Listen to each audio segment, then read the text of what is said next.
ভাই, রেজাউল ভাই, ধন্যবাদ। রেজাউল করিম এই এলাকার প্রার্থী হলো।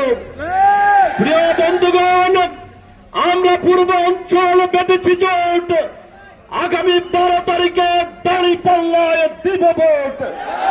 আপনি যত হাজার বার চন্দ্রগঞ্জ থানায় আপনি আসবেন, তত বেশি জনগণ দাঁড়িপাল্লার পক্ষে অবস্থান নিবে।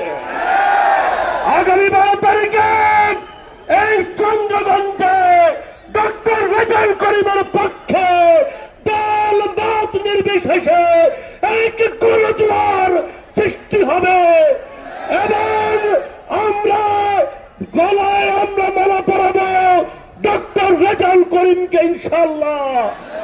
লক্ষ্মীপুর শহরে জোয়ার উঠেছে, লক্ষ্মীপুর শহরে দাঁড়িপাল্লার বিজয় হবে।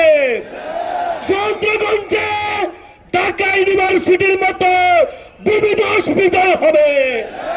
এখানে দাঁড়িপাল্লার এমপি হবে, ডক্টর রেজাউল করিম এমপি হবে।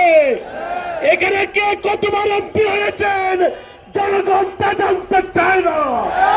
আপনি কতবার লিডার, কতবার নেতা হয়েছেন জনগণ তা জানতে চায় না।